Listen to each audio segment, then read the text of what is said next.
안녕하세요. 생명과학 오늘부터 이제 본격적으로 진짜 생물 안에서 일어나는 생명 활동에 대해서 얘기해 보려고 하는데요. 첫 번째 시간은 어떻게 반응하느냐입니다. 생물은 외부 환경에 반응하여 항상성을 유지합니다. 이 항상성을 유지하는데 세포의 물질 출입, 세포막을 통한 물질 출입이 굉장히 우리가 모르고 있지만 많이 이용됩니다. 세포막은 저번에 배웠던 인지질과 단백질로 구성되는데요. 인지질은 그림에서 보이는 것처럼 물과 쉽게 결합하는 친수성인 머리 부분과 물과 결합하지 않는 소수성이라고 하는데, 소수성을 띠는 꼬리 부분이 결합해 이중층을 형성합니다. 그리고 중간중간 단백질이 이중층을 간통하거나 표면에 붙어서 물질 수송하거나 신호를 전달하거나 세포를 인식하거나 효소 작용 등을 합니다. 이때 세포막의 경계로 에너지 사용을 하지 않으면서 양쪽 농도 기울기에 따라 농도가 높은 쪽에서 낮은 쪽으로 물질이 일어나는 확산이 일어나기도 하고요. 특히나 물의 농도에 대해서는 우리가 삼투가 일어나기도 합니다. 에너지를 사용하지 않으면서 이렇게 물질이 세포막을 기준으로 교환되기도 하고, 또 에너지를 사용해서 운반체 단백질, 여기 보시면 있을 것 같은데요. 운반체 단백질을 통해서 물질이 이동하거나 세포 밖의 물질을 감싸서 안으로 이동시키기도 하고 그렇습니다. 나중에 우리가 백혈구 같은 거 얘기할 텐데요. 걔네는 실제로 병균을 먹기도 하죠. 자, 외부 자극으로 반응하는 것도 이런 세포 내외의 물질의 이동이 이용됩니다. 먼저 외부 자극이 전달돼야겠죠. 첫 번째 자극, 시각부터 알아봅시다. 그림이 스포죠. 빛을 자극으로 받아들여서 사물의 모양, 색깔, 거리 등을 느끼는 건데요. 시각세포가 많이 모여져 있는 곳, 여기를 우리가 황반이라고 얘기합니다. 상이 여기 맺히면 선명하게 물질이 보이고요. 시각신경이 모여나가서 시각세포가 없는 부분, 우리가 여기를 맹점이라고 얘기합니다. 즉 어디에 이 상이 맺히냐에 따라서 보일 수도 있고 안 보일 수도 있겠죠. 어두운 곳에 들어갑니다. 우리 몸은 외부 자극에 반응하기 때문에 어두운 곳에 들어가면 홍채가 수축합니다. 홍채, 여기 보이는 이 근육이 수축하면서 동공이 커지고 들어오는 빛의 양이 많아집니다. 밝은 곳이라고 하면 이 홍채가 확장되면서 얘가 늘어나면서 이 동공이 작아지게 되겠죠. 가까워집니다. 가까워질 때 이 수정체, 우리 몸의 렌즈 역할을 하는 이 수정체가 두꺼워집니다. 볼록 렌즈처럼 더 두꺼워지면서 더 빛을 많이 모으겠죠. 많이 꺾여지겠죠. 볼록 렌즈가 두꺼울수록. 자, 우리 친구들 안경 쓴 친구도 많을 텐데요. 근시의 경우에는 상이 망막 앞에 맺힙니다. 그래서 황반에 제대로 맺히지 못하다 보니까 멀리 있는 것이 안 보여요. 그러다 보니까 오목 렌즈, 우리 친구들이 안경 낀 친구들은 거의 다 오목 렌즈일 것 같은데 상을 퍼트려줘서 이 끝에 잘 맺히게 해주고요. 원시 같은 경우에는 상이 막 돋보기 같은 거 망막 뒤에 맺혀 가까이 있는 것이 안 보이기 때문에 돋보기 같은 볼록 렌즈로 상을 모아줍니다. 그래서 더 많이 꺾이게 해줘서 앞에 뒤에 맺혔던 것들이 제대로 맺히도록 해줍니다. 자극은 끝나지 않습니다. 두 번째 자극 역시 그림이 스포죠. 귀, 청각입니다. 이 귀에서는 청각만 느끼는 것이 아니라 평형 감각, 회전이나 움직임, 이런 것들도 느끼고 있고요. 이 평형 감각을 느끼는 기관, 정전기관이라고 합니다. 여기서는 가볍게 알아볼 텐데 아마 여러분 궁금하신 친구들은 각각의 기관들이 어떤 역할을 하는지도 알아보면 좋을 것 같아요. 자, 열, 접촉, 압력 등 자극을 받아들여서 차가움, 따뜻함, 촉감, 눌림, 통증 등을 느끼는 피부 감각입니다.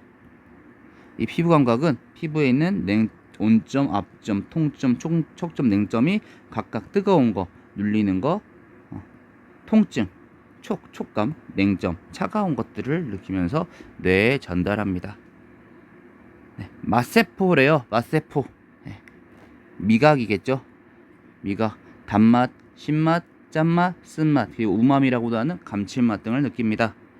후각세포, 코에서는 후각세포를 기체물질을 자극받아서 후각, 냄새를 느낍니다. 이런 자극이 뭐를 통해서 전달되느냐? 신경계를 통해 전달됩니다.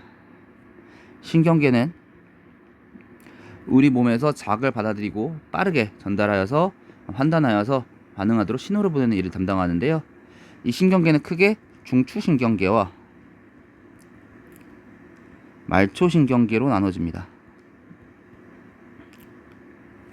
중추신경계 뇌와 척수예요. 자극을 느끼고 판단하는 역할, 적절한 신호를 보내는 역할을 합니다. 말초신경계, 감각기관에서 받아들인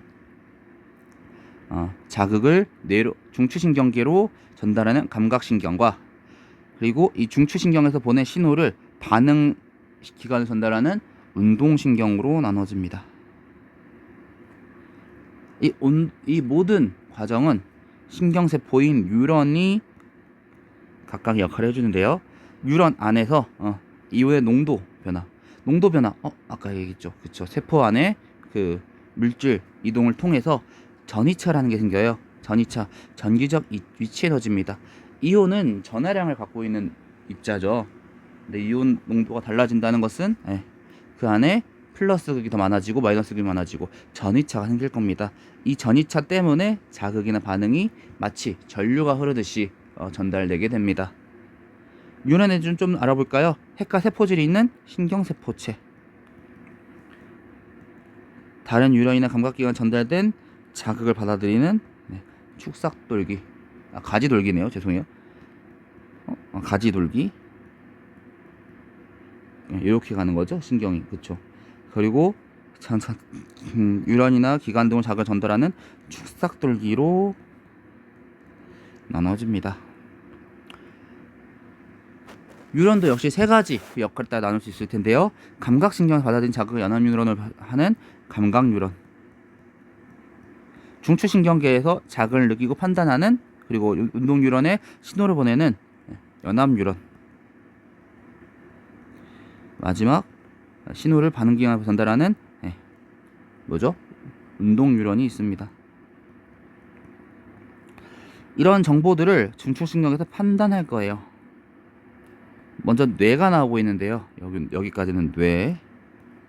먼저 가장 큰 역할을 하는 대뇌가 있습니다. 자극을 느끼고 판단하고 기억, 추리, 감정 등 다양한 정신활동도 담당하고요. 몸의 감각과 운동 조절을 담당합니다. 대뇌가 모든 일을 하는 건 아닙니다. 중뇌, 중간뇌라고 하던 중뇌는 눈의 움직임, 아까 홍채 움직임이라든가 그런 것들, 수정체가 어떻게 변하고 이런 것들을 담당하고 있습니다.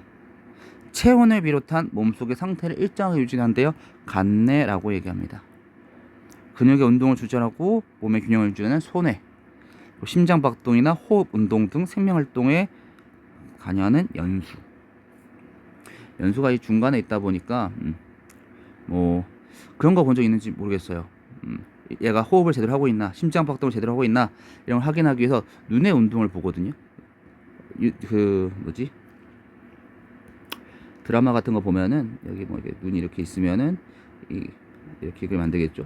이렇게 이 눈이 빛을 따라 움직이는지, 이 반사가 일어나는지를 가지고 중뇌가 제대로 움직이구나, 그럼 연수까지도 신경이 제대로 가겠어, 이런 걸 확인하기도 해서 합니다.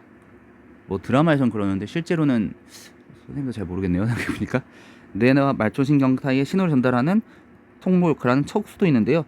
척수의 가장 큰 역할 중에 하나는 전달도 있지만 무조건 반사를 조절한다는 것도 있습니다. 무조건 반사가 뭐냐? 바로 다음 장에 나올 텐데요. 반응합니다. 의식적 반응은 대뇌의 판단으로 이루어져요. 자극을 수용하고 그걸 감각신경을 통해서 전달됩니다. 척수를 통해서 전달되고요. 대뇌를 가서 여기서 판단합니다. 판단하고 다시 척수, 운동신경을 거쳐 반응하게 되는 거죠. 하지만 대뇌 판단 과정 거치지 않아서 자신의 의지와 관계없이 일하는 반응, 무조건 반사라고 얘기합니다. 얘는 이 중간 단계가 없이 바로 판단이 일어나기 때문에 위험한 상황에서 우리 몸을 보호하는 데 중요한 역할을 해요.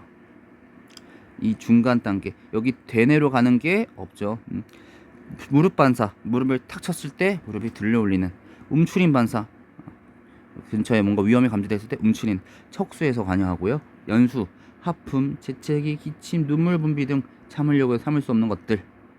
동공 반사, 아까 얘기했죠. 예, 중간 내에서 작용, 판단합니다. 그 외에도 과거의 경험을 통해서 대뇌가 경험하고 있다 보니까 빠르게 일어나는 반사가 있어요. 조건 반사라고 얘기하고요. 우리가 학습 같은 것들이 여기에 해당합니다. 이 외에도 우리 몸 변화에 대해서 몸의 기능을 조절하기 위해 호르몬을 이용하기도 합니다. 호르몬은 뇌분비샘에서 만들어져서 특정 세포나 기관으로 신호를 전달합니다. 어떤 대상이 있는 거예요. 그래서 몸의 기능을 조절하는데 뇌분비샘에서 혈액을 통해 분비되고 혈관을 통해 온몸을 이동하면서 특정 세포에 작용합니다. 신호가 천천히 전달되어 효과가 지속적으로 나타내고요. 그러다 보니까 작용하는 범위가 굉장히 넓습니다. 특히 너무 많이 분비되거나 적게 분비될 경우에 각종 질환이 야기될 수 있는데요. 예를 들어서 정소나 난소에서 나오는 이런 성 호르몬들, 성호르몬들, 조숙증이 일어나기도 하거나 특히나 환경 호르몬이 요즘에 얘네들을 좀 더 많이 더 뭐랄까 고장을 일으키면서 더 많이 분비되거나 더 얘네와 같이 비슷한 역할을 하면서 환경 호르몬들이 조숙증이나 뭐 어떤 여러 가지 병들, 질환들을 일으키기도 하죠. 갑상선 어디 있을 텐데, 갑상선 자극 호르몬 있고 갑상선에서 또 여러 가지 호르몬들이 나오고 이런 것들이 조절이 안 된다면 뭐 인슐린, 뭐 이자에 나오는 인슐린, 글루카곤 이런 것들이 조절이 안 된다면 각종 병들을 유발할 수 있겠죠. 오늘 내용은 여기까지입니다. 이제 본격적으로 생명 활동에 대한 얘기가 나오기 시작하는데요. 왜 내용이 많죠? 다음 시간에 더 많습니다. 하나하나 한번 따져보시면 좋을 것 같고요. 단순히 외우는 것보다도 어떻게 이루어진다. 뭔가 원인과 결과가 있으니까 그런 것들을 잘 한번 확인해보고 꼼꼼히 따져보면서 공부해주시면 좋을 것 같습니다. 오늘 너무나도 고생하셨습니다. 다음 시간에 뵙겠습니다.